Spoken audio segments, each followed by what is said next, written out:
Neeta, I am so excited for this. We started the conversation before the cameras are on, so let me compose because already I can tell it's going to be a great conversation. But firstly, thank you for joining the Womenpreneur podcast. Oh my gosh, I'm so excited to be here. Such an honor.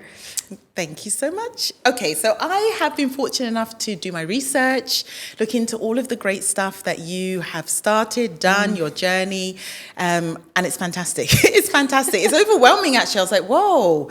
But for the people that are watching, let's learn a bit more about Neeta before we go into your whole journey and transition, because I think that's going to be a common word throughout the conversation. Tell me a bit more about your background, your upbringing. Wow, yes. So born and raised in the U.S., Chicago, to immigrant parents. My dad was from Punjab, India, and my mom was from the Philippines. Right. And so, they came to America for a better life. Yeah, the dream. That dream. The American dream. That dream, which we cannot say much about these days. Moving on. And yeah, they had, 3 kids, Right. me and my 2 brothers. I was the oldest. So the oldest girl, tiger parents, all of the things that go along with that. And I feel like throughout my life has been always around, education, and because you had tiger parents. So of course, yes. And then of course my mom was Filipino, so she loved the entertainment, yes. and she was a pageant queen, and she came from a lineage of pageant queens, because that's just what it was. My grandmother, my great grandmother, a lot of my aunts were all pageant queens. And my dad, of course, was, staunch, like education. So you put those two together, and so it was almost like performance, education, piano, like, That's wild. just and just keeping up with the Joneses, right? Yeah. And so I think what I internalized early on, because I had to grow up early, I became a caretaker to my mom at 10 as she was diagnosed with breast cancer. Oh, gosh. And so then that's when my journey began, from 10 to about, 16, when she actually transitioned and passed on. And then a year after, my brother passed of an asthma attack. What? So this was a year after my mom died on my youngest brother's birthday. Oh. And so if that wasn't enough. Wow. Yeah. So 2 years after that, my dad was diagnosed with stage 4 lung cancer. And so that began my journey of, in those 10 months, they gave him 9 months to live, and, he died shortly after that. So just before I was 19, I had lost my mom, my brother, and my dad. And so I was a caretaker to my youngest brother, who was 14 at the time. Oh, my goodness. And so I ran into my 20s with this chip on my shoulder. Yeah.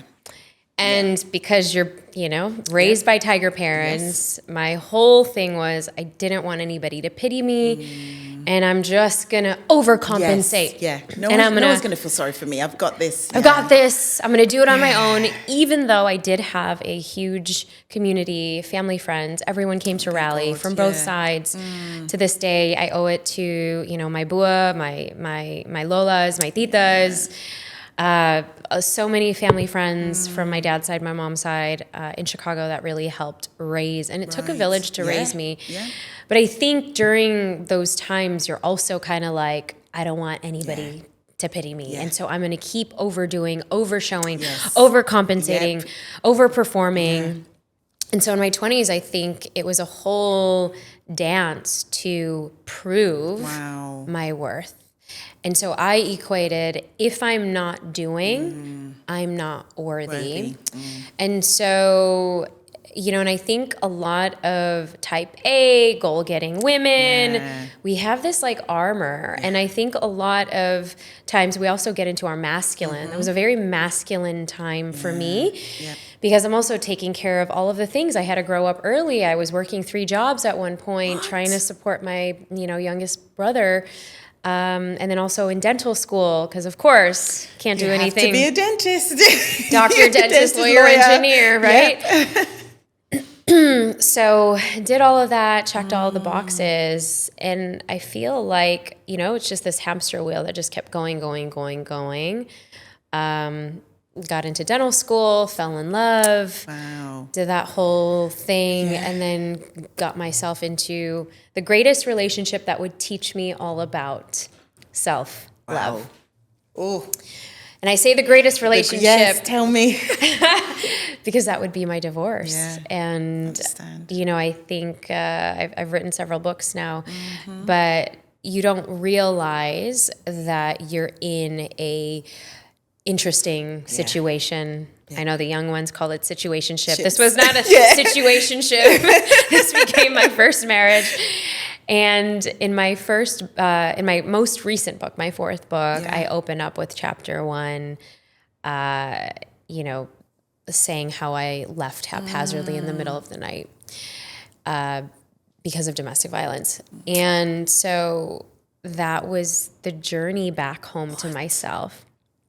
And for those of you who follow Vedic astrology, there's a point in our lives where we call it the Saturn return, where, it's this point between 28, 29 to about 32, about 5 years, where you are coming home to yourself.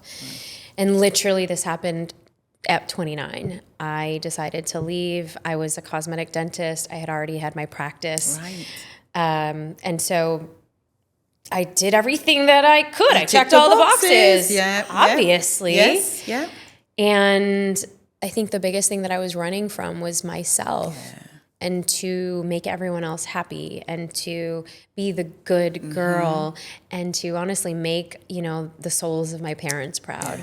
And, the Bhushan family needed to have that dignity, respect, because I think that's kind of what, in my mind, the spirits of my parents wanted, right? They instilled that in me so long.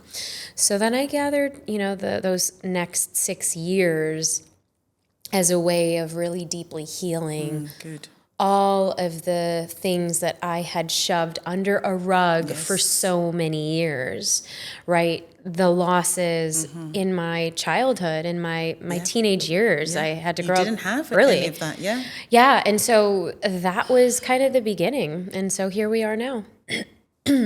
Wow, I thought I did my research. What? I'm like absorbing all of this. Now I understand where the resilience part comes from, and you are definitely more than qualified to talk through what that actually looks like, and we'll get into that bit as well. So you touched on your journey, and that's just the start, because from the bit that I picked up from is obviously the journey in regards to the pivot from like dentistry, because I was thinking, you have to work really hard to go and to be a dentist. The hours, the time, the discipline, all that goes with it. And then now I'm seeing you, what I'm calling for you, because just looking at you, fully living in purpose and identifying that purpose. Thank you. Now I understand where this journey has actually started from, way before I even got to this chapter. But how did you know it was time to make the transition into now? Obviously, you are a very accomplished author. You are a thought leader. You're an entrepreneur. You even create heart space and conversations around bravery, because now I understand where that has come from. Yeah. But that transition to kind of leave something so established, and that can even be in your divorce, right? Just any transition where it's like, it was supposed to look like this. My life was supposed to be this fairy tale. How did you go about that? How did you know it was time to do that? Yeah, and I love the way you're phrasing it too, because I think so often there are chapters of our life. And I think, even just thinking about the last 6 months, ending chapters of where I was living before and beginnings, I think we don't necessarily grieve those endings. But, there is a beautiful bittersweetness to, when it's time for an ending and when your soul is calling for more. And I think, that ending of that relationship, by all means, I think the universe was like, you need to get out. Get out, and we're going to make it really push you hard. Your life is going to be threatened because it was. And so, and it was like a dramatic. It had to be dramatic. Like that chapter had to be dramatic. But it had to, because I think so often we many times or sometimes miss those red flags. And especially when, you know, your dharma or the universe is calling at you to say, hey, hey, hey, love, there's more here. There's more here. But I feel like many times we're holding on. And I think even in my marriage, I was holding on so ferociously, thinking I was going to change this person. Okay, if I just walk on eggshells, if I just don't say a thing, if I, you know, maybe it's just all my fault. Maybe if I go to therapy, you know, maybe, you know, just trying to clean up my side so much, but, you know, realizing, it takes two to tango. You can only do so much. And what is it about yourself that you didn't love that caused you to choose this person that was going to teach you about self-love? Like, are you talking to me? Just in the hard way, of course, because it had to be, right? Yeah. And so, then you know, for me, it was going through this journey of self-discovery, self-growth, and just really falling down literally to my knees. I remember one night just begging, praying, full on crying, and just like, God, what is going on? Why? What is this? And I believed in all the things, you know. Anything, somebody did. My dad was very spiritual. He was religious. So we went to everything. I mean, everything. Gurdwara, Hindu temple, Jain temple, the mosque, like everything. Just something come to me right now, So I was raised with this very global diversity and just spirituality. And so during those really hard moments, I would go to all of the things that I was exposed to as I was younger. And, you know, my dad would meditate for 2 hours at times, especially when my mom was really sick. And she was in the ICU for about 16 months on and off when her cancer had come back. And so I would just see him in that devotion of, you know, this reverence for his mantras. And so during my deepest, darkest, loneliest days of this full healing, it was like, okay, I have to do this for myself. So I sought out, you know, different leaders and gurus and spiritual teachers and books and communities and, you know, from Bible study to leading a Bible study to doing all of the things. I mean, I'm telling you, I did all of the things. I'm feeling all the things. But I think, you know, when you're starting to get closer to that inner version of yourself and to look at yourself and say, okay, I accept you wholeheartedly, no matter what. And it's the beginning of really, you know, paying attention to what your soul is screaming for and what that actually looks like. And that's when I started to get the confidence of, okay, I'm not going to pretend like I'm the 60-year-old man who owns this dental practice, because I am not that. And I needed to say yes to me. I needed to get rid of the team that was working for me at the time, you know, that I didn't feel good enough to have because I didn't really believe in myself as somebody that actually had the name on her door. And so it was a lot of these leadership qualifications that I needed to really own and step into, because I wasn't going to be that white man that owned this practice before me.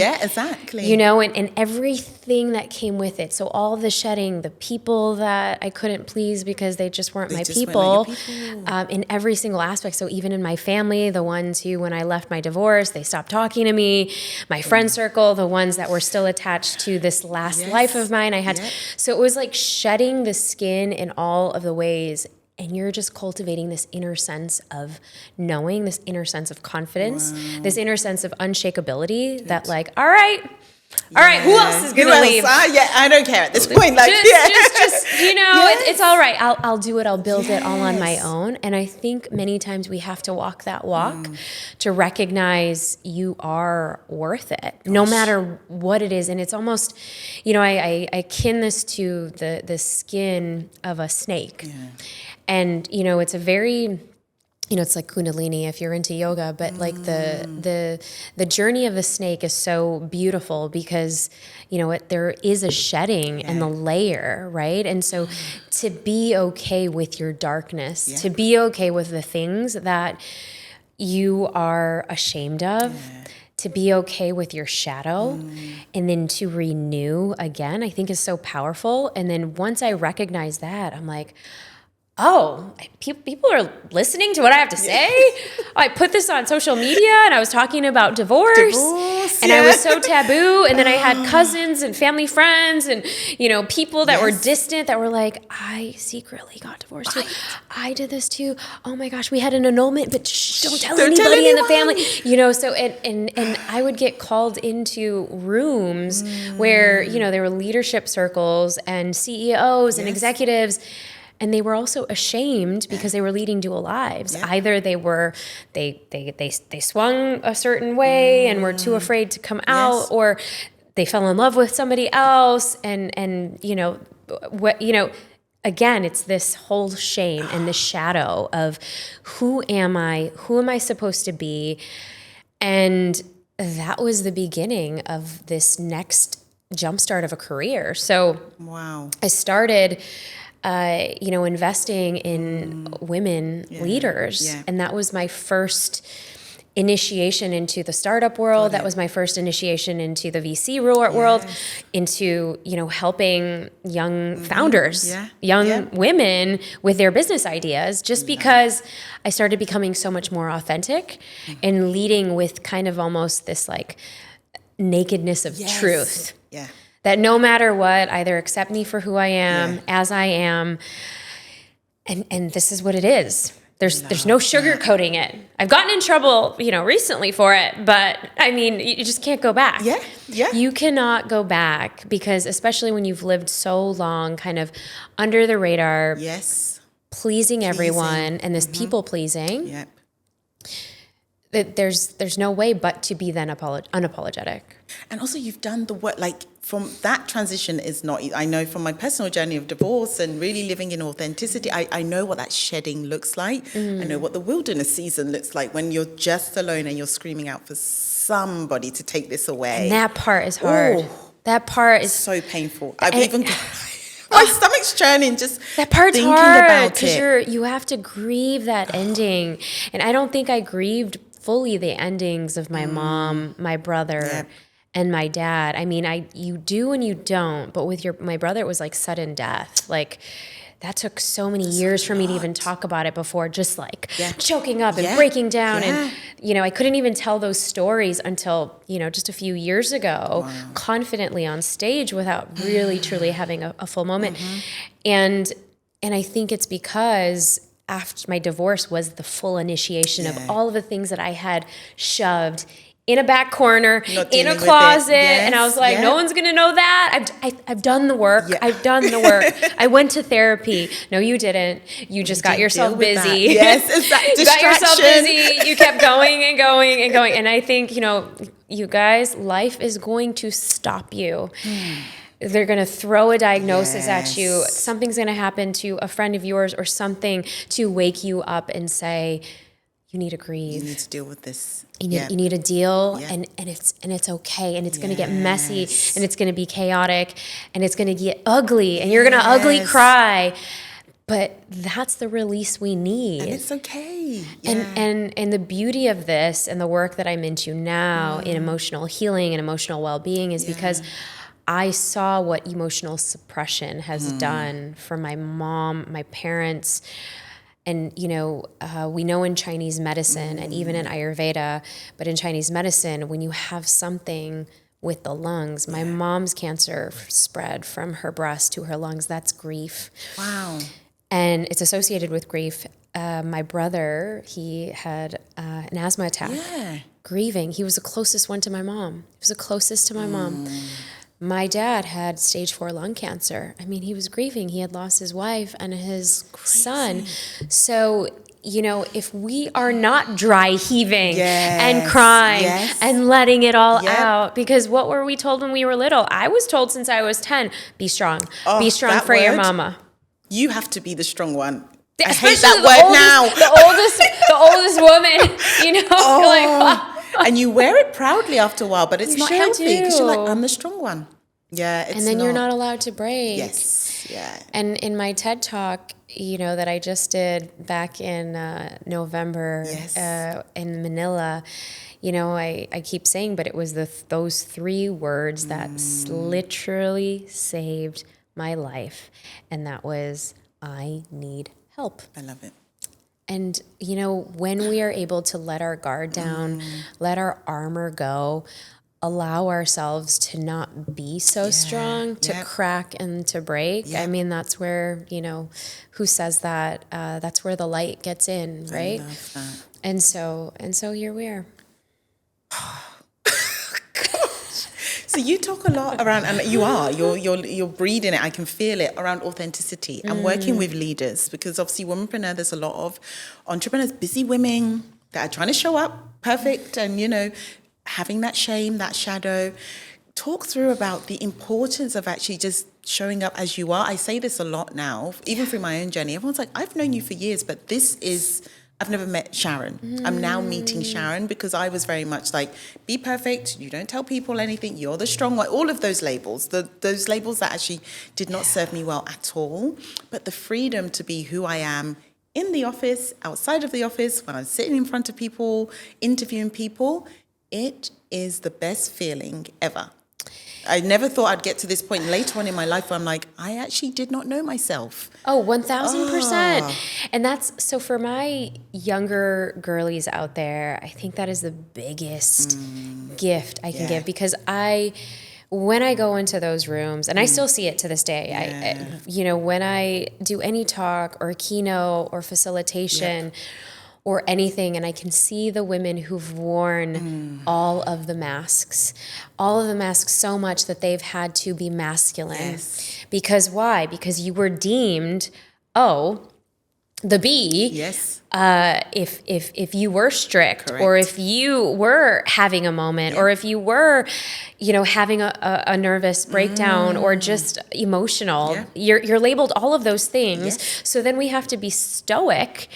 And who wants anyone that's like that? No, Right? nobody wants anyone without any like vocal tonal range. Correct. Yeah. I've started taking singing lessons, by the way, and that actually supports. It helps. It really does. It really does. But I think as a podcast, and helps with the chakra, the vocals and the chakras. It is really healing, and there's science backing to it, because in neuroscience, what happens, and this is why Filipinos, I can say this because I'm Filipino, why they are such great singers. And because they've been singing, but they're also really happy. And it's because when our nervous systems are dysregulated, we have the vagus nerve that runs from our brain all the way down to our toes, the entire body.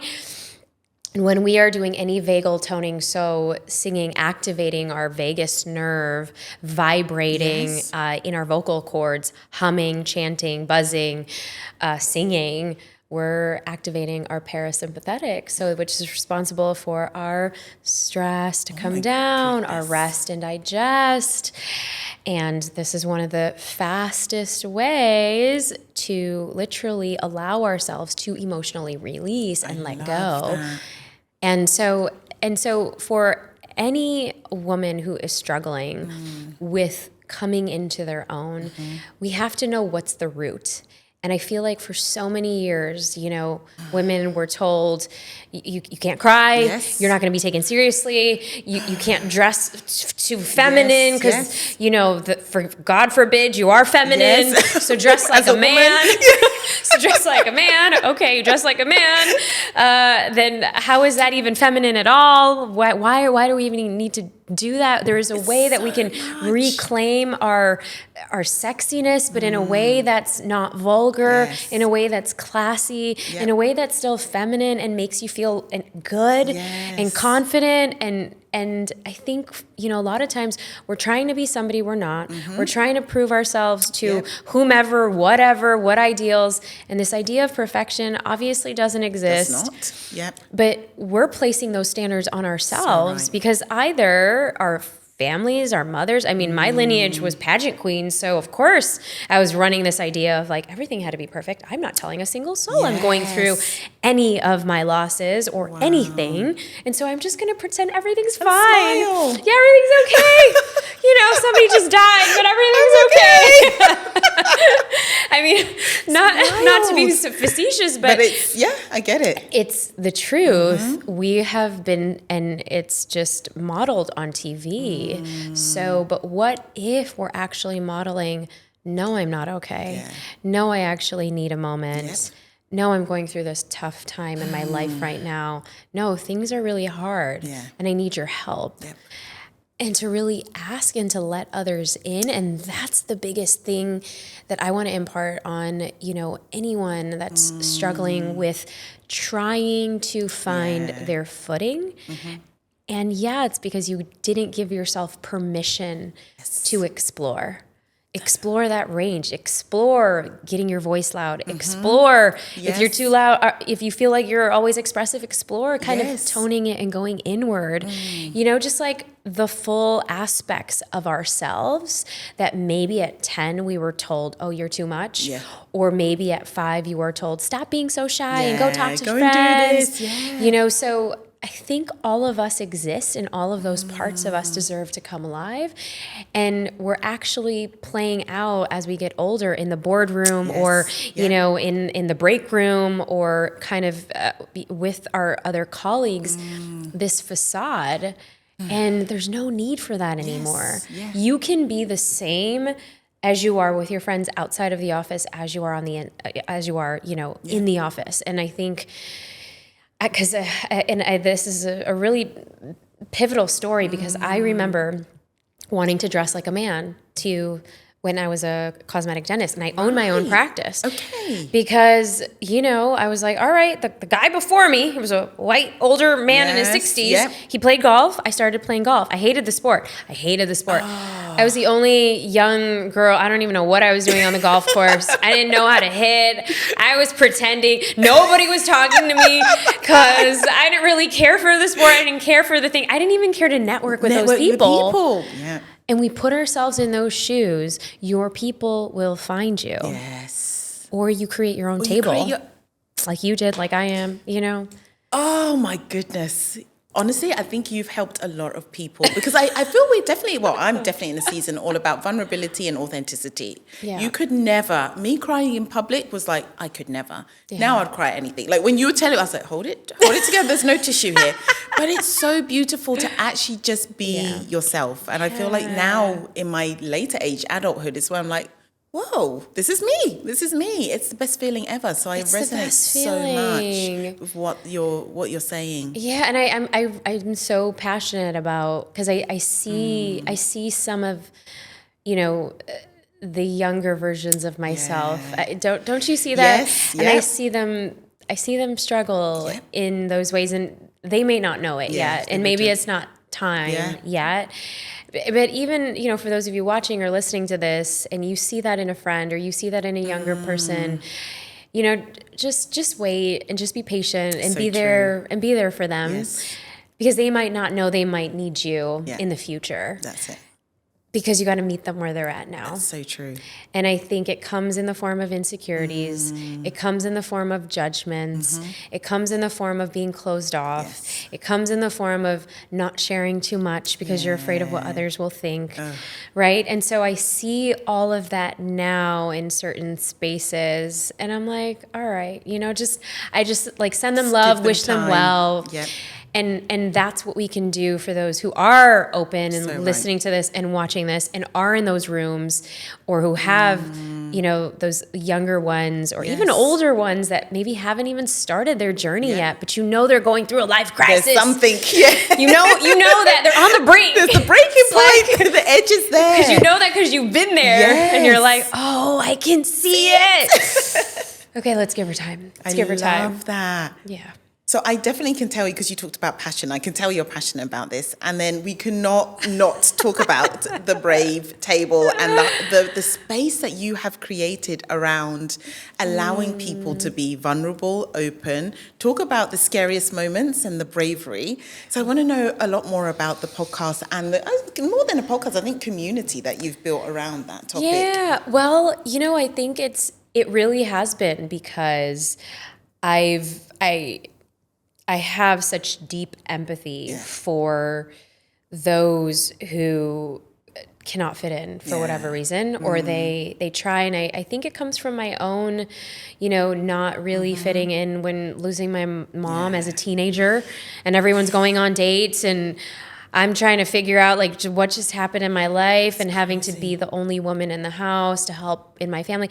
And so couldn't really have that social network, even though inadvertently I did create it when I was a teenager and had some really close friends, but they were just a few, right? And so, and I think seeing that more and more as I've gotten older in different spaces, and I've lived in several different parts of the world, and every single part of the world that I've lived, even, you know, post my divorce, having to recreate a family that I had lost, you know, whether it's soul family or, so that has really always been the impetus and the driving force, you know, my MO, and to see other people really feel, you know, seen and understood. And maybe that's the coach side of me or the coach hat that I wear.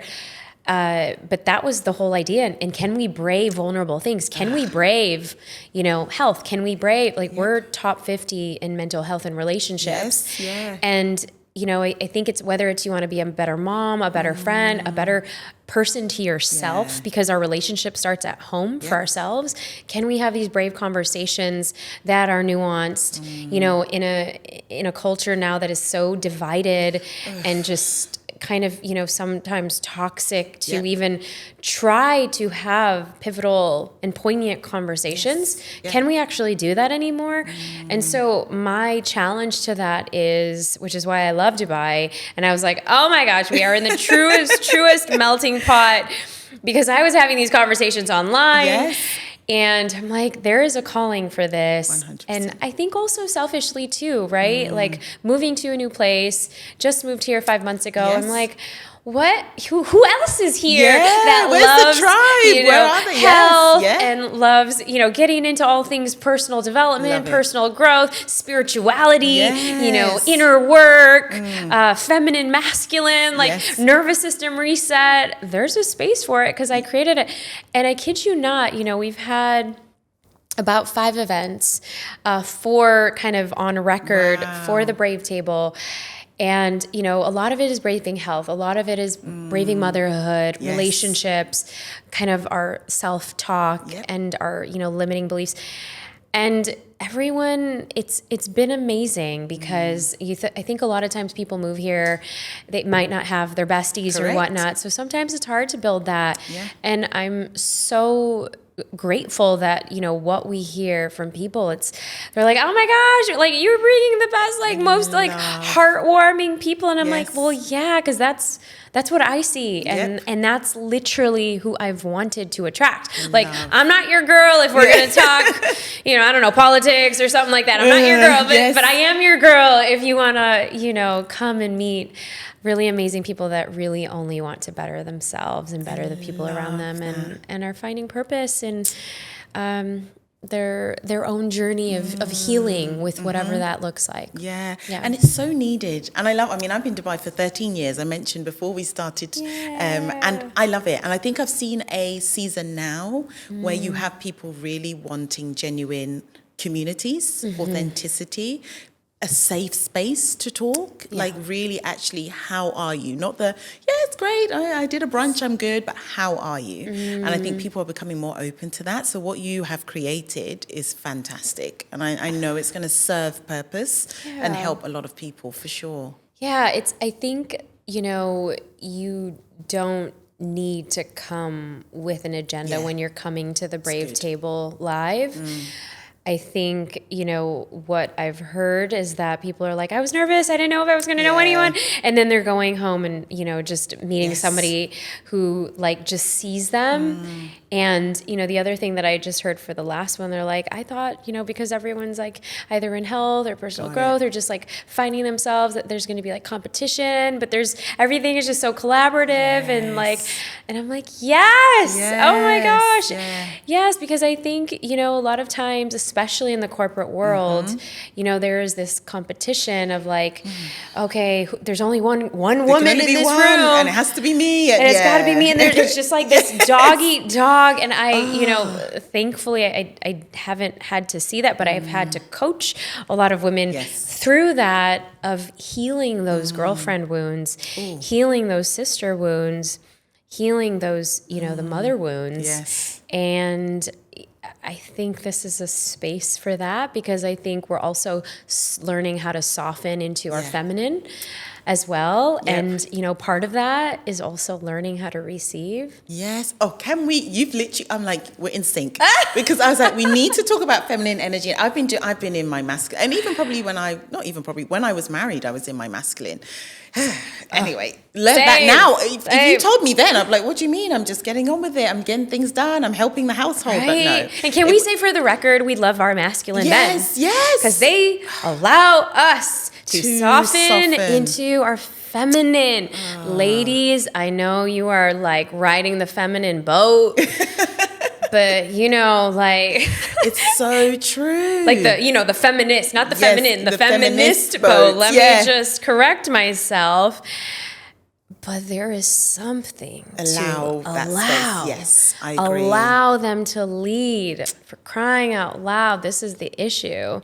But it's knowing how to. I've had to do a lot of intentional work because I didn't know. If you asked me, I didn't know any better. Same. Until someone said, I'm like, I don't even know how to receive. Actually, I don't know how to receive a safe space for me to be like, okay, I'm gonna back off a little bit. Well, and I don't know about you in your culture of how the women are, if it's more of a matriarchal culture. Like I know Filipinos, it's very matriarchal. Yes, the women are like, let's go. Yes.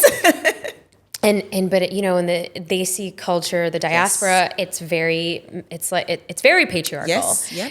And so like again, no extremes. Yeah. However, I think there's a way for having a healthy masculine where we can have the healthy feminine. And what does that look like? Where you can soften, where you can ask for help without feeling ashamed or guilty or weird or awkward. Or weak. That used to be my thing. The weakness. Like it's a weakness, but not in a good way. Yeah. And that's the unhealthy masculine too, right? Of like, gotta do it all myself. That ego. Yes. Got that ego. I can do it. I can prove. Yeah. I'm gonna prove to you that I can do it. That's it. And so, but to be in the flow, to not have everything so scheduled, that's also a healthy feminine, to allow yourself to play, because that's also the healthy feminine, and allow yourself to laugh and giggle and not take things so seriously. Yeah. That's the healthy feminine. And I think the biggest thing, it was so hard to see so many of the matriarchs in my family receive. Yeah. Because they were always the ones giving and doing and overgiving. And by the way, you guys, over nurturing and over giving and smothering is masculine. Yeah. That's not how is that feminine? You're so right. You're even gonna scare your men. Yeah. Because they don't want a mama. I don't know. Some do, maybe. Some do. But it's also what you attract, though. Right? I've learned a big lesson around that. Yeah. But again, a healthy masculine is not gonna want their mama. Correct. Yeah. They are going to want the feminine to soften so that they can take care and do those things so that you can be in your essence and your power to receive love and be in that, goddess mode, right? Yeah. And so I think we got to bring that back. It needs to be. It needs to be. And it's rewiring for a lot of women as well. Because again, if they're in this very male-dominated industries or in that corporate environment, and all they've known is to bring this very masculine energy to be able to achieve and grow. And to prove, right? To be heard at the table. That's it. And I get all of that, but I also think that there is a way for the feminine to rise, especially in the boardrooms, especially because of all of this toxic masculinity that's coming up, where there is the soft power that is so beautiful. I saw, the Prime Minister of Australia, as she was giving an interview, and I just see her as that soft power. She's got it down. I'm just like, whatever this is. She's holding down the country. Right? And does it so well. With grace. And with that soft power. And I'm like, okay, that's what that could look like, right? Yeah. And even the way she's commanded, in it's a very communal kind of a thing.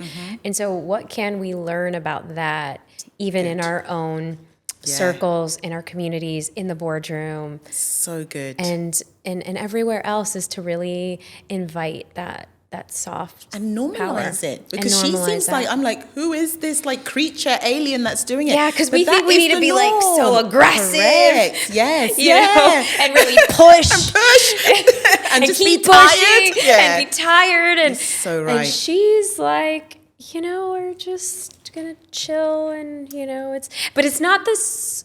It's not that soft feminine that like, oh, it's like not the weak feminine, Agreed. right? Yes. Or the weaponized Yes. feminism. I've done a podcast on the weaponized feminism. I have to listen. Okay. Yes, actually, it's on my new YouTube, and so it's about the, you know, oh my gosh, I can't do anything, you know, the over weaponized feminism. Okay, yes, I can't lift up my hand today. Can you help me? Got it. You know, just queens. You know, we're not You know about who- that. But you know who does You know that, who you are. That's so interesting. Now, I know I will go on for like hours. I'm sure the team will like it. But I need to talk about emotional resilience and what that actually means. Because do you know what? There was a time where the word resilience, because there was a lot of resilience for me to get through and be in this season where I'm smiling and feel lighter, and you know, all of the good parts that come out of going through the wilderness season. I call it my wilderness season. I love that. It was the wilderness season. So good. But resilience in the sense of like, what if there's a way of saying, what does good emotional resilience look like? Because sometimes it can be like, you just keep on going, you're resilient. You can take every single bashing and you do it with a smile. But I want it to come out in terms of like, what does a healthy emotional resilience look like? Yeah. So when and before, a long time ago, you know, I obviously thought resilience was like, ooh, you're strong. Yes. You know, you see those military, like the Marines, like are strong, and you watch like a Tony Robbins video, and everything's just like yelling, and you know, it's shouting all over the place. Yeah, and now it's like, oh my gosh, my nervous system feels so disruptive. Anxiety. I feel anxious watching that. And I think there is, you know, this essence, as we were talking about, the softness and the soft power, but also, can you allow yourself to break? Can you allow yourself, you know, if I take a glass of water, let's say I had a glass, that glass is tough, that glass is built of properties that holds the water in place. I let it go, and if I let it go, it will shatter into a million pieces. Water will be on the floor. But if I take, you know, well, Mama's in the room, you know, one of those bouncy balls, the stress balls that you get at those parties, and you just give it a little bit of a give. It has that softness. It has that agility. It has the agility to bend. And so when I was looking, and you know, for one of my books, That Suck Now What, the idea was to help people build audacious emotional resilience. And the idea behind that is, when you look at the Latin root for resilience, it's resiliere. And resiliere means to bounce back. Okay. So can we allow ourselves to bounce with grace? Can we allow ourselves to bend like the bamboo? It's tough. It's strong. Yet it's got the power of being soft. It's got the power to bend. It's, you know, when you see these beautiful Cirque du Soleil dancers and the beauty that they have, you know, or even the trapeze artists, when they're going back and forth on the trapeze, there's just this dynamic essence and flow. They're agile. They're tumbling, you know, on top of each other with grace, but the strength of how they hold each other up. So can we have the softness, yet the power to have that strength, plus the ability to also look inward when we need to and go inward when we need to. And it's that self-inquisition of knowing, all right, and admitting this is hard. I don't think I can do that, and that's okay. Or I'm doing the best that I can, right? And so it's really embracing the softness, and can we allow ourselves to bend? Yeah. I like the point when you said, can we allow ourselves to break? Because for me, it was definitely like, I was scared actually. If I give myself space to be on the floor in tears, how am I going to get up. Yeah. And obviously at that point, I'm a single mom. I have a little boy. He's 2. He's dependent. I would not give myself the space to even cry because I was scared of like, what does that other side look like? And Sharon doesn't cry and she's strong.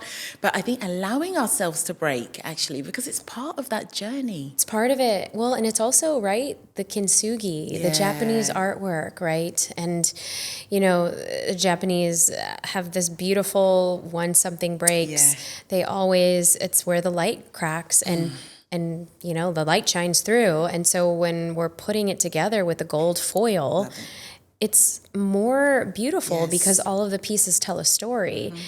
And even for myself, you know, when I said those 3 words, I need help, when I actually shattered and I allowed myself to go there, and I allowed myself for those 6 months to every single day, I was grieving, crying, wailing, letting it out, belting, screaming, moaning, really fully releasing and allowing that time. I even have in one of my books, you know, basically an exercise where you can allow yourself to grieve. Right. And basically give yourself a timer every day of just going through and going through that pain and that sadness. You know, for me, it was Boys to Men and the end of the road. Why would you do that to yourself? That's hours of crying when you turn that song on. Oh, I had a whole, I still have that playlist. Playlist. End of the road. Gosh, that's a trigger. It's a good one. That whole album, Boys to Men. If you know, you know. If you turn that on, that means you're ready to let it out. I love that. But I do have a space. I have a grief playlist as well. Oh, that's great. Yeah, I have a grief playlist, a rage playlist, because I really think it's so. And I talk about this also on the Rape Table. It's so important to allow ourselves to go there. And if anybody has ever studied actors, or even the way. I don't know if anybody's seen Wicked, but the way those two, they really got into it in every single interview. Those two but it's being able to, as an actor, accessing those emotions. And if you go to acting school or acting class, they will have you elicit the emotion and actually go there and to really feel that intensity and the range, so that when that scene comes up, you can actually really access that. Wow. And so it's really a lesson also in personal growth of like, how well do you know yourself? And how well do you know, can you actually access? Because I'm sure if I tell you right now, all right, I want you to think of that person that did you wrong, cut you off in traffic, you know, stole your line at the grocery store, at the coffee shop, took your man, whatever, you know, whatever, maybe. But bring that emotion up and really feel it in your body, where you felt betrayed and you felt, you know, I'm sure you can get rage right away, super quick. You can get angry. Yes. What about grief? What about grief? Because anger and rage is literally the top access point before we get to the underbelly of the hurt, of the pain, of the things that we don't want to feel because it's too painful to go there. It's easy to say, I'm mad at you. I'm not going to talk to you. I'm not going to pick up your phone call. It's harder to say, wow, you really hurt me when you said that. And I don't know if I can forgive you for doing that. We don't want to process that part. And that part, because that's so painful. But I could be mad at you. I'm not going to talk to you. It's easy. I'm going to cut you off. Yeah, silent treatment. I can avoid you. I can avoid the pain. I'm going to ghost you because I don't need you. Yeah.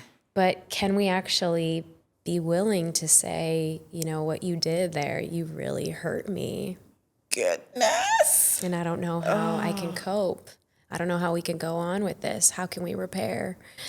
So those are the conversations, and those are the things that I'm so passionate about bringing up, because I think if we can give other people the tools, I think we'll have less hate and more healing, less disconnection and more connection, because I think you know, there's with a ghosting, there's somebody that's in pain, you know, hurt people, as we're seeing. So, yeah. Neeta, I would go on for hours. I know. You're so such a fun. blessing. You're such a blessing. Thank you. Thank you for doing the work. Thank you for doing the hard, the ugly work to then be so purposeful for so many other people. Oh my goodness. I've loved this conversation. This is so good. Well, you're such a great conversationalist. You hold the space so well. Thank you. This was one of the fun conversations I've had in a really long time on a podcast. So keep doing what you're doing. Yeah, I'm tuning into the Brave Table. I'm looking out for your lives. I'm getting the books. This is purpose driven and even the difficult times. But it's just so nice to see how it's all come together now. Thank you. So thank you so much. Thank you.